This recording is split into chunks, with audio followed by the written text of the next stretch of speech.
Saudara, Indikator Politik Indonesia merilis hasil survei calon presiden dengan pemilih di Provinsi DKI Jakarta. Ada 3 nama, Ganjar Pranowo, Prabowo Subianto, dan Anies Baswedan yang masih menjadi pilihan warga DKI.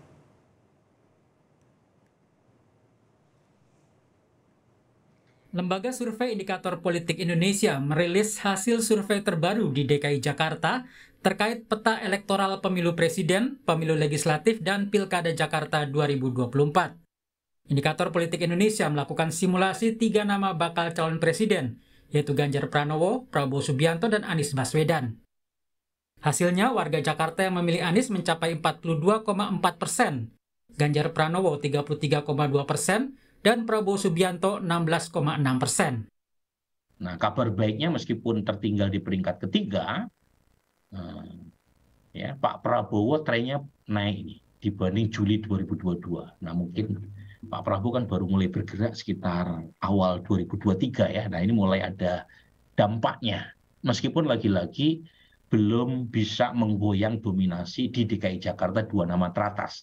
Tapi paling tidak dari 3 nama ini, tren positif hanya Pak Prabowo yang punya. Meskipun selisihnya jauh ya dibanding 2 nama di atasnya. Indikator Politik Indonesia juga bertanya pada warga Jakarta soal bakal calon wakil presiden. Mereka melakukan simulasi semi terbuka pada 19 nama. Hasilnya, 3 nama teratas adalah Ridwan Kamil dengan 21,5%, disusul Sandiaga Uno 15,4%, dan Agus Harimurti Yudhoyono dengan 12,7%. Kalau Ridwan Kamil kan nasional juga udah muncul. Kemudian Sandi peringkat kedua, AHY peringkat ketiga, Erik peringkat keempat. Meskipun selisihnya tipis ya dengan AHY, tapi 4 nama teratas ini kan umumnya ya nama-nama yang muncul di survei nasional. Hasil survei masih bisa berubah. Para bakal calon presiden yang akan berlaga di Pilpres 2024 terus menggalang dukungan untuk meningkatkan elektabilitas mereka. Tim Liputan Kompas TV. Indikator Politik Indonesia kembali melakukan survei elektabilitas bakal calon presiden dan bakal calon wakil presiden di Pilpres 2024. Survei dilakukan di DKI Jakarta. Apa saja hasilnya? Kita tanyakan kepada Direktur Eksekutif Indikator Politik Indonesia, Burhanuddin Muhtadi, yang juga sudah hadir bersama dengan Wakil Sekjen Partai Nasdem, Hermawi Taslim, dan Wakil Sekjen PDI Perjuangan, Arief Wibowo. Selamat malam, Bapak-Bapak. Selamat malam. Baik, Mas Burhan, apa sebenarnya alasan Indikator Politik melakukan survei di DKI Jakarta saja? Apa alasannya? Yang paling utama adalah Jakarta Barometer Politik Nasional. Okay. Tetapi kalau kita melakukan analisis dari survei nasional, agregat nasional, Jakarta hanya kebagian 4,5% dari total populasi sampel. Ya. Karena memang dari sisi jumlah penduduk, proporsi warga Jakarta kurang lebih sekitar 4,5%-an. Nah, karenanya kita ingin meng-highlight, zoom in, dengan melakukan survei dengan sampel yang lebih cukup untuk bisa ditarik mewakili representasi warga Jakarta. Okay. Dan hasilnya seperti yang tadi disajikan oleh Kompas dalam pengantar acara ini.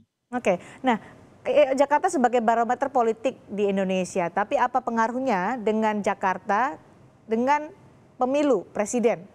Kenapa sampai ini menjadi penting dilakukan oleh survei bagi indikator politik?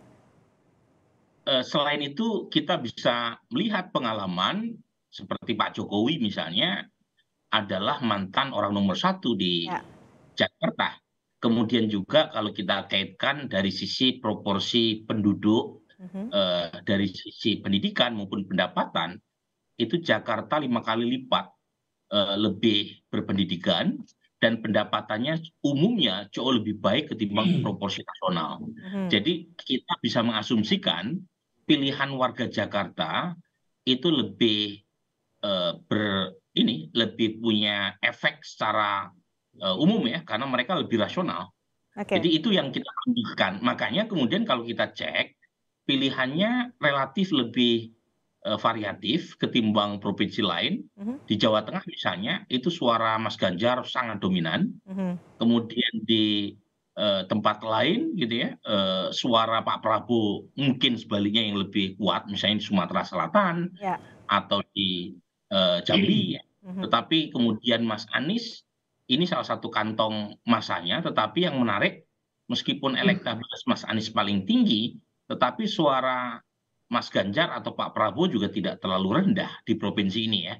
Oke. Nah ini tantangan buat Mas Anies untuk meningkatkan elektabilitasnya khususnya di Jakarta dan umumnya di Indonesia. Baik, Pak Hermawi, dari hasil survei indikator politik Indonesia, elektabilitas Anies Baswedan di DKI Jakarta memang paling tinggi, tapi hati-hati karena Ganjar dan Prabowo Subianto nggak terlalu jauh dari Anies Baswedan. Ini jadi pede atau jadi waspada untuk Nasdem?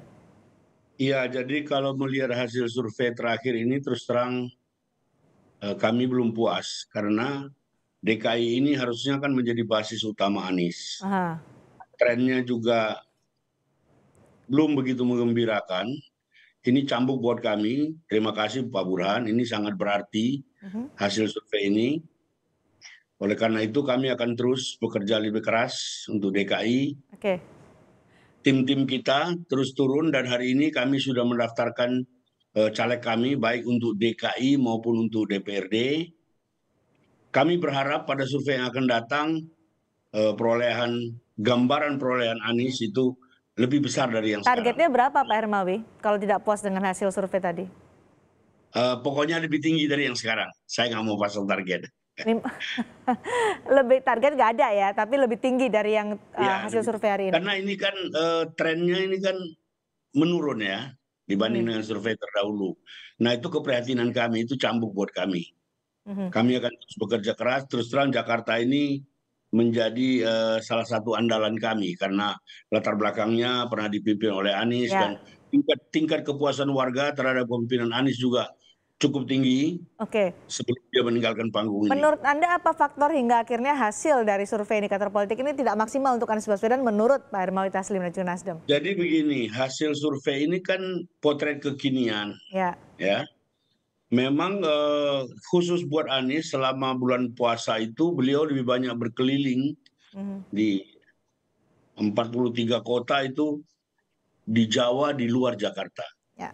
Sementara mesin politik tiga partai ini juga terbagi, tidak fokus ke Jakarta, di Jakarta akhirnya tidak fokus melulu. Jadi kami percaya ini menjadi, saya bilang tadi ini menjadi cambuk buat kami untuk lebih memperhatikan Jakarta. Terima kasih. Baik, Pak Arief, bisa memaksimalkan dukungan Ganjar di DKI Jakarta untuk bisa merebut dari Anies Baswedan? Apakah ada target itu atau strategi itu?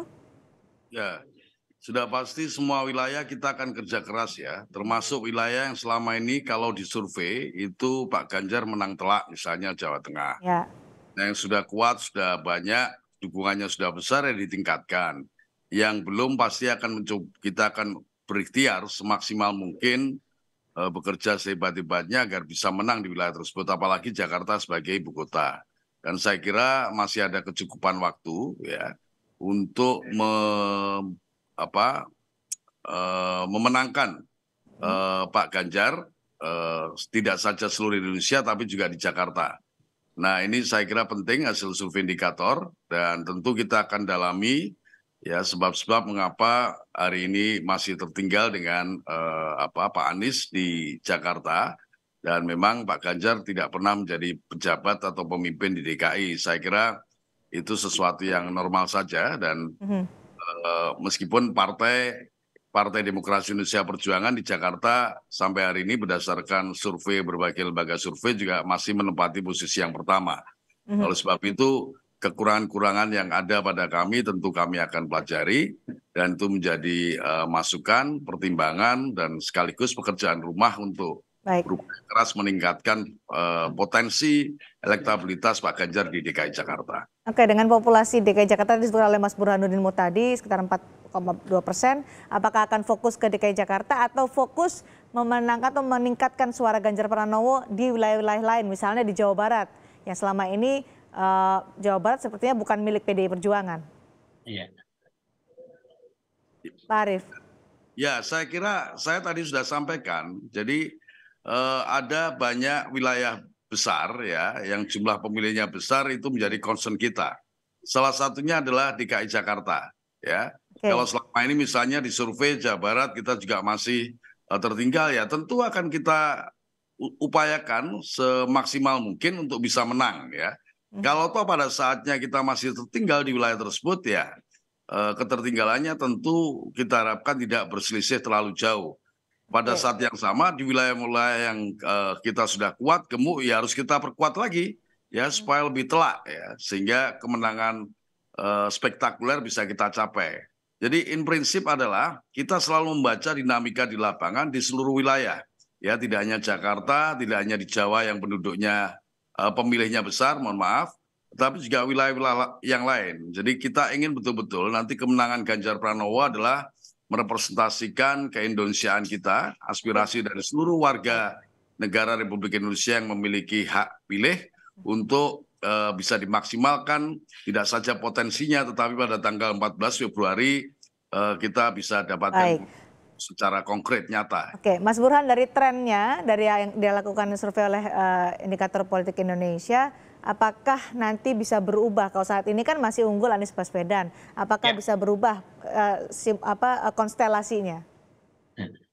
Jadi pilihan warga terhadap calon presiden atau partai politik itu seperti iman, yazid wa yanqus ya, kadang naik kadang turun. Jadi memang sangat tergantung oleh kinerja calon presiden dan timnya, termasuk struktur partai yang mendukungnya.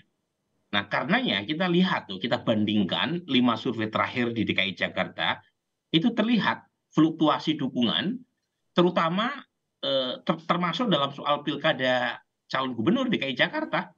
Jadi misalnya Mas Anies dominan sebagai calon gubernur sampai Juli 2022, tapi setelah partainya Bung Hermawi Taslim mendeklar Anies sebagai capres Oktober tanggal 3, itu 6 bulan kemudian drop tajam.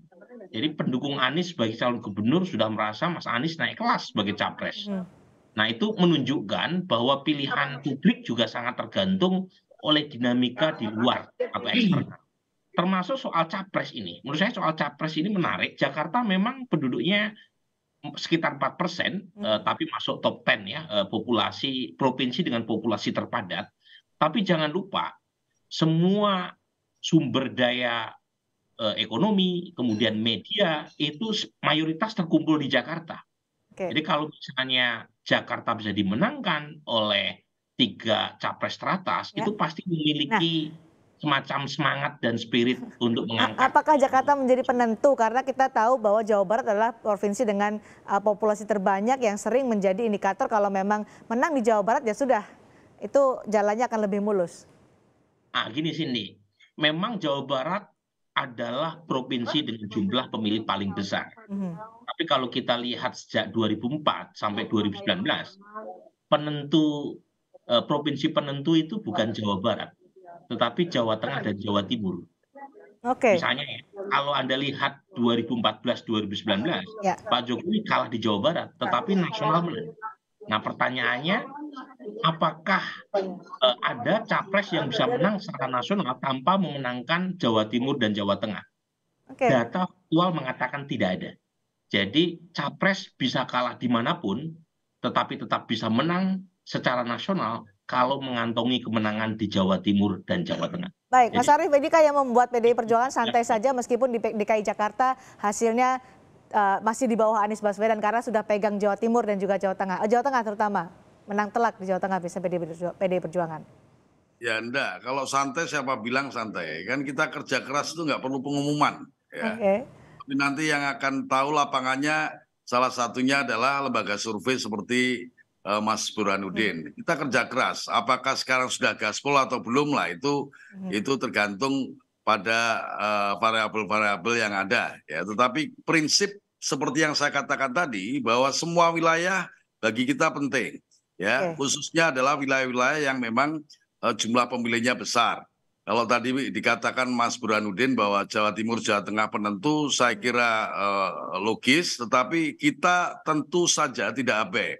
Ada yang penting bagi DKI adalah karena sampai hari ini masih menjadi ibu kota, ya. Saya kira aura kepolitikan yang dipancarkan oleh DKI luar biasa dan juga sentra ekonomi. Nah, oleh sebab itu kita memang berniat DKI tidak boleh kalah. Tapi tidak hanya DKI saja, ada wilayah-wilayah yang memang kita harus upayakan supaya dari waktu ke waktu elektabilitas Ganjar menaik secara pasti. Dan DKI salah satu wilayah yang menjadi perhatian atau atensi khusus bagi kami agar pada saatnya nanti memang betul-betul kita bisa petik kemenangan tidak saja Pak Ganjar tapi partai juga. Maksudnya Partai Demokrasi Indonesia Perjuangan pada pemilu legislatif yang akan datang. Baik, Pak Hermawi, lalu bagaimana mempertahankan elektabilitas Anies Baswedan tertinggi di DKI Jakarta sampai Pilpres nanti? Ada strategi tertentu? Mungkin strategi memilih bacawa presnya? Jadi yang pertama kami ingin mengatakan bahwa dalam potret koalisi kami, DKI itu dijadikan salah satu lumbung karena latar belakang Anies dan seterusnya. Cara kami mempertahankan tentu yang pertama terus-menerus melakukan konsolidasi bersama relawan, dan yang tidak kalah penting Jakarta ini meskipun tadi berulang-ulang dikatakan jumlah pemilihnya tidak sebesar Jawa yang lain, tetapi ini kan psikologis sebagai ibu kota, sebagai pusat segalanya, dan DKI ini punya penduduk yang punya jaringan, punya keluarga di seluruh Indonesia. Saya kira yang paling banyak variannya kependudukan dengan kaitan dengan Jakarta, luar Jakarta itu DKI. Terus terang ini hasil survei ini betul-betul menjadi atensi kami, terutama karena tren menurun ini. Kami akan segera rapatkan barisan bersama mitra-mitra koalisi untuk memastikan pertama Anies tetap unggul di Jakarta, yang kedua keunggulannya lebih signifikan dari yang sekarang. Apakah salah satu strateginya adalah dengan menentukan bacawa pres yang tepat untuk Anies Baswedan? Sudahkah itu masuk dalam strategi? Salah satu, tetapi yang tidak kalah, yang terus-menerus dan tidak kalah penting adalah konsolidasi akar rumput. Sekarang kami sudah semakin intensif bersama-sama bersinergi dengan para relawan. Kalau soal wapres, saya kira cawapres tentu itu banyak faktor lain. Itu harus dibicarakan bersama-sama dengan partai koalisi lain. Tapi kami akan lakukan secara simultan bersama-sama. Sekali lagi terima kasih Burhan atas hasil survei ini. Ini betul-betul semakin membuat kita ngeh terhadap situasi yang sekarang. Baik, Mas Burhan. Unggul, tetapi kita belum puas. Oke, Mas Burhan, apakah ada faktor bacawa pres yang bisa mempertahankan dukungan atau mempertahankan suara atau meningkatkan suara di DKI Jakarta? Ya, kalau ditanya kepada warga Jakarta, itu pilihan cawapresnya lebih beragam ketimbang Capres 3 aja gitu ya. Iya. Jadi kalau survei nasional kan mengerucut pada 4 nama. Kalau di Jakarta muncul nama Zulkifli Hasan, muncul nama Ahmad Sahroni ya, kader dari Partai Nasdem juga yang mendapatkan perolehan 2% ke atas. Jadi lebih variatif. Lagi-lagi karena tipikal warga Jakarta yang mungkin lebih well informed, lebih terdidik, sehingga pilihannya juga tidak mengerucut pada nama itu saja. Tapi lagi-lagi yang menjadi PR buat capres kan bukan hanya Jakarta, mungkin bisa positif mengangkat elektabilitas capresnya di Jakarta, tetapi belum tentu bisa menarik suara di tingkat nasional. Tapi apapun masih ada 10 bulan sebelum menuju pentas pertarungan 2024 dan sebelum pendaftaran di tanggal 19 Oktober. Jadi apapun bisa terjadi, capres memang mulai mengerucut ke 3 nama. Ada Mas Anies, ada Mas Ganjar, ada Pak Prabowo, tetapi cawapres masih jauh dari kepastian, dan karenanya kita harus lebih sabar partai politik menentukan siapa pendamping buat capres yang telah mereka usung. Harus sabar, tapi ini menjadi daya ungkit juga ya bacawa pres untuk bisa meningkatkan elektabilitas dari masing-masing capres. PDI Perjuangan sudah punya nama calon pendamping Ganjar di Pilpres nanti? Itu yang harus sabar. Nanti pada saatnya akan diumumkan. Ya, yang penting kita sudah rumuskan. Dari 10 nama yang disebutkan Bu Mega, saya sudah punya 10 nama. Sudah mengerucut belum, Pak Arief? Kenapa? Lah ya itu nanti. Kan urusannya ketua umum partai. Urusan Ibu Megawati ya, bukan urusan saya. Tugas saya bersama teman-teman yang lain menguatkan dukungan satu kepada partai dan kedua kepada Pak Ganjar. Tentu bersama dengan para relawan, komunitas-komunitas masyarakat yang lain yang memberikan dukungan untuk kita kembangkan dan kita masifkan. Supaya apa yang kita harapkan DKI akan bisa kita rebut sebagai salah satu provinsi yang dimenangkan oleh partai maupun oleh Pak Ganjar sebagai calon presiden kita. Baik, Pak Hermawi, strategi untuk bacawa pres sudahkah dari Partai Nasdem atau masih nunggu seperti Pak Surya Paloh bilang, nunggu Ganjar, nunggu Prabowo dulu?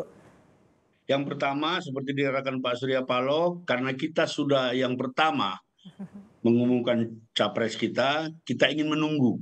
Main aman dulu ya. Menunggu salah satu koalisi mengumumkan cawapresnya. Yang kedua, kita sudah punya perjanjian kerjasama antar partai secara tegas dan eksplisit dikatakan bahwa cawapres itu ditentukan oleh Anies Baswedan. Kemudian Pak Anies sekarang sudah menugaskan tim kecil. Tim kecil itu wakil partai-partai bersama Pak Sudirman Said. Mereka terus-menerus berdiskusi. Sekarang sudah sampai kepada 5 nama.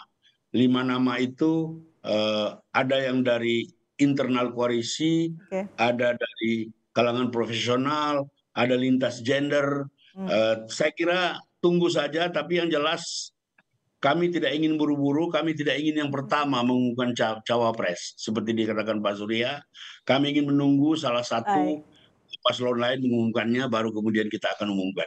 Terima kasih. Masih menunggu, menghitung-hitung strategi soal bacawa pres, tapi terima kasih juga kepada Mas Burhan yang sudah merilis hasil survei di DKI Jakarta yang akhirnya menjadi pembahasan kita tentang strategi masing-masing capres dan partai koalisi untuk bisa meningkatkan atau merebut suara di barometer politik Indonesia itu di ibu kota. Terima kasih Mas Burhan, terima kasih Mas Pak Arief, terima kasih juga Pak Hermawi Taslim sudah bergabung bersama kami di Sapa Indonesia Malam.